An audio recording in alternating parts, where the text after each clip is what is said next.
Tudo bem com você? Como é que você tá? Como é que você vai? Hoje num cenário diferente, a gente está próximo do Natal, então eu resolvi gravar aqui perto da árvore de Natal. Não no cenário habitual, cheio de livros. Também eu estou de mudança, então vão acontecer algumas mudanças aí no cenário, mas não se preocupem porque o conteúdo ficará cada vez melhor, tá bom? E hoje eu queria fazer algo diferente, algo fora do habitual. Normalmente a gente tem hoje dois tipos de vídeos. O primeiro vídeo são vídeos de mensagens bíblicas, são devocionais, coisas para abençoar a sua vida, abençoar o seu coração e tudo mais. O segundo vídeo são os áudios das minhas pregações, das minhas mensagens, que não são vídeos necessariamente, mas são áudios. Espero que você tenha escutado, esteja escutando, tem sido uma bênção. Tem uma playlist, podcast, procura aí, tenho certeza que também vai abençoar o seu coração. Mas hoje eu quero trazer um vídeo diferente, que é um vídeo mais opinativo. E a ideia é que eu traga vlogs, né, que tenha assuntos relevantes, importantes que estão acontecendo na atualidade, mas que tenha sempre esse viés cristão, esse viés bíblico, esse viés pastoral. Tá bom? Então essa é a ideia. Eu queria falar hoje sobre um tema polêmico, que é política e religião.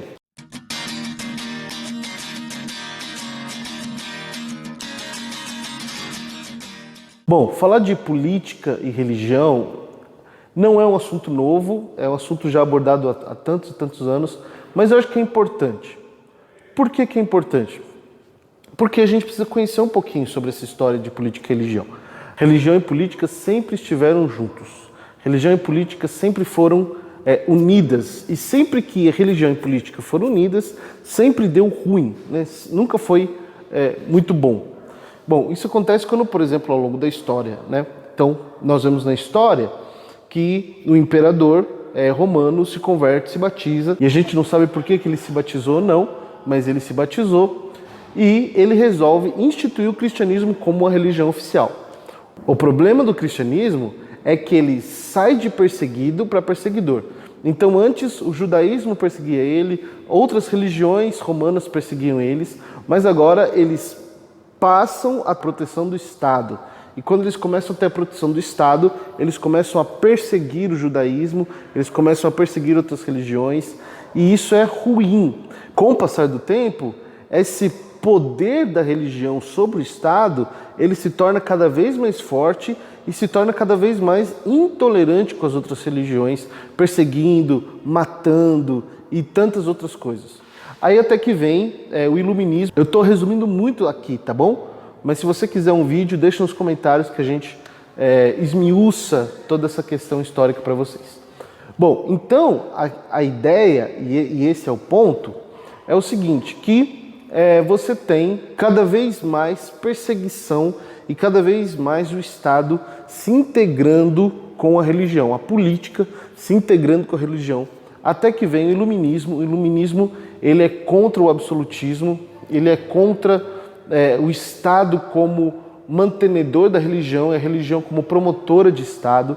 Então você rompe essa ideia de que a religião precisa controlar o Estado precisa ser religioso para nós termos um Estado laico. Então a ideia e o que está no centro disso, né, que veio com o iluminismo, que veio também com a reforma protestante. Então você tem essa separação entre Estado e religião. Então não existe mais, né, democraticamente, não pode existir um alinhamento entre Estado e religião. Bom, o que acontece então? Acontece que na igreja moderna, cada vez mais, ela se abstém das políticas. Então ela se absteve muito da política, falando assim, o meu papel é salvar vidas e o Estado que cuide das outras coisas. Eu concordo com isso e sou a favor de que a igreja não se envolva politicamente, ou seja, que a igreja não tenha um projeto político. Eu acho que isso é importante. A igreja não pode ter um projeto político dela. A igreja não pode ter um projeto político para ela. Então, quando você fala assim, Daniel, você é contra a bancada evangélica? Eu sou contra a bancada evangélica porque a bancada evangélica, ela está, na verdade, querendo se promover e promover ações da igreja, né? Então, ações de poder da igreja, quando, na verdade, a bancada evangélica, ela não deveria nem existir. né? Por quê? Porque a igreja não promove ações de poder. Ela não quer ter mais poder. Ela não quer ter mais isenção de impostos. Ela não quer isso, ela não precisa disso. O que ela quer, na verdade, o que ela precisa ter é ser promotora de bem-estar social, né? E esse é o meu ponto. Por quê? Olha só, nós estamos cada dia mais nos afastando da política e quando nós entramos na política, nós entramos de forma errada, nós entramos de forma equivocada. Então nós temos duas posturas hoje. Então, ou nós nos distanciamos totalmente da política, totalmente, ou nós nos aproximamos da política para que o Estado faça aquilo que a gente quer, né? Então, para que o Estado nos dê um terreno, para que o Estado isente os impostos para a igreja, para que o Estado, de alguma forma, dê benefícios para a igreja. Na minha visão, essas duas coisas estão erradas.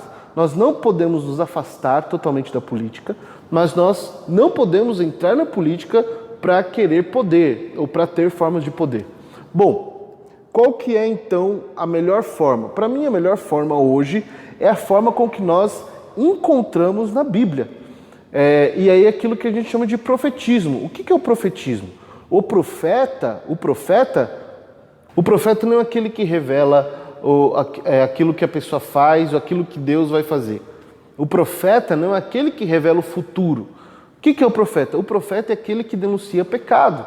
O profeta é aquele que olha e fala assim, não vai por aí porque não é a vontade de Deus. Ou vai por aqui porque é a vontade de Deus. É aquele que está em constante embate com o rei. Todo rei teve um profeta no pé.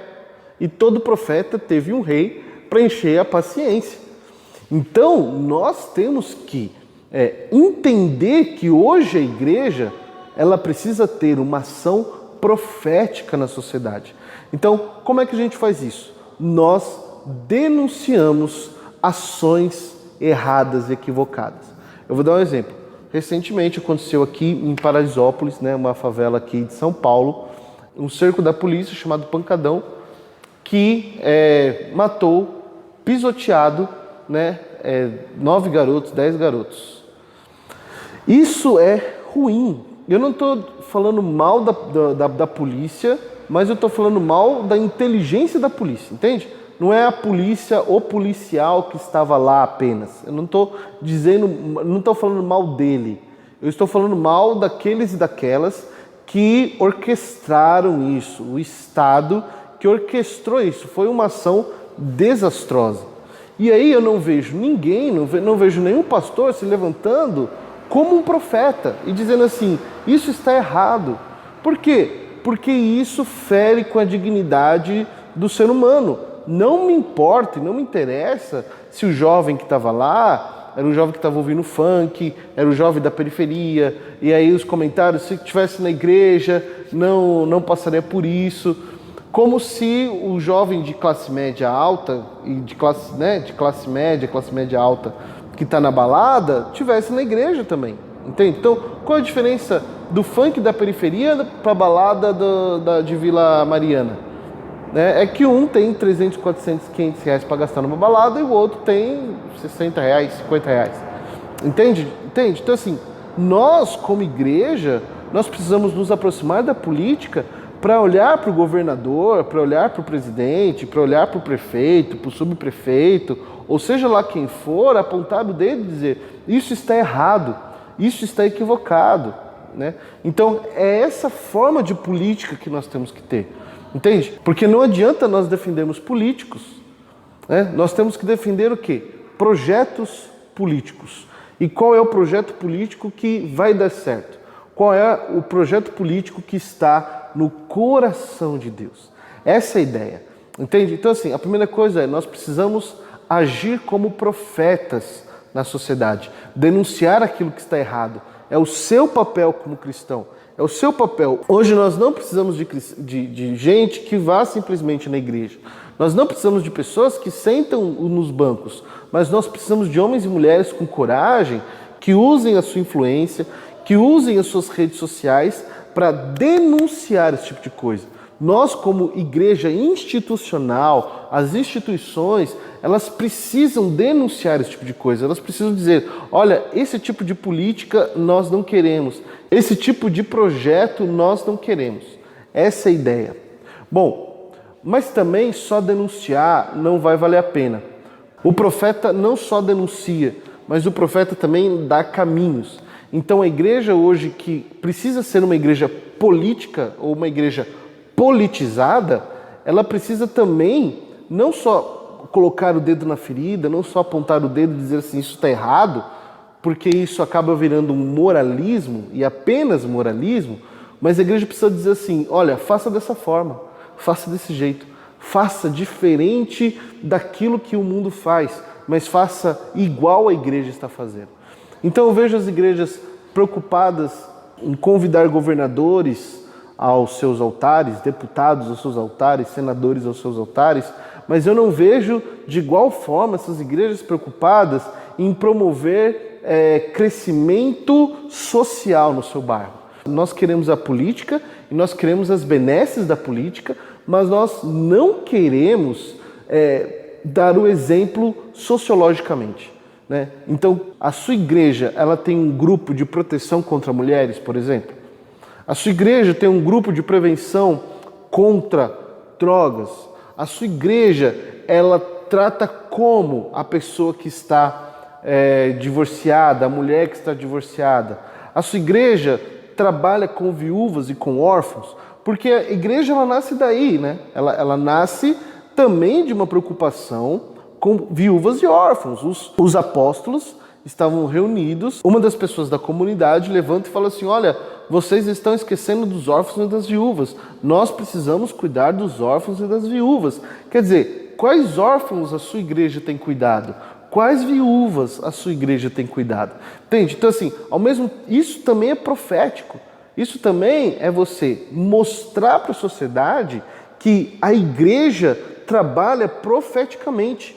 Aonde nós trabalhamos profeticamente? Na sociedade. Por quê? Porque cada vez mais ou nós vamos nos isolando e deixando a política de lado, e esse não é o caminho, ou nós avançamos para a sociedade e exigimos o nosso direito e acabamos sendo ridicularizados por posturas e práticas que nós não deveríamos ter. Então, eu gostaria de conversar com você justamente sobre isso, para que você fosse mais político, para que você fosse mais politizado, mas não apenas politizado em defender um partido, ou defender um político, ou defender um projeto, mas que você pudesse ser politizado para ser um profeta social. Hoje nós precisamos de profetas urbanos, profetas que acusam o pecado, colocam um dedo na cara daqueles que estão pecando e falam assim, você está pecando, mas que por outro lado também dê a resposta e fala assim, mas se arrependa, olhe para a nossa igreja, olhe como nós abençoamos as pessoas, olha como nós cuidamos das viúvas, olha como nós cuidamos dos órfãos. E eu tenho certeza que se nós tivermos mais igrejas urbanas, com um pensamento urbano, com uma visão urbana, e que sejam profetas na sua rua, profetas no seu bairro, profetas aonde elas estão, nós mudamos o país com muita facilidade. Não é possível que mais de 40 milhões de evangélicos não consiga fazer diferença no país. Eu sei que o Brasil é grande, eu sei que o país é de dimensões continentais, mas o nosso Deus é muito maior que o Brasil, muito maior que o mundo, muito maior do que o universo todo. E se nós dobrarmos nossos joelhos, orarmos ao Senhor e agirmos como profetas dessa nação, eu tenho certeza que eu e você podemos mudar essa nação. Nós podemos mudar o ambiente social no qual nós estamos vivendo.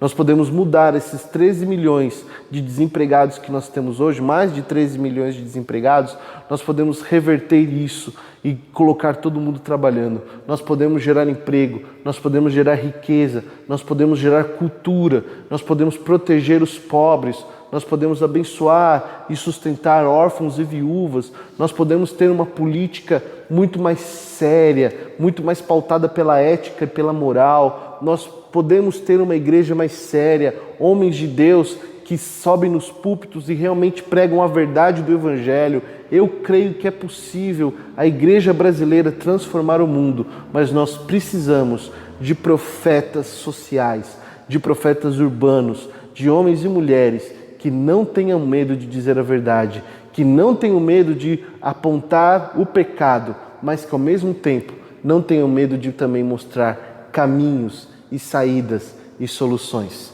Que Deus abençoe você, seja você também um profeta urbano, em nome de Jesus.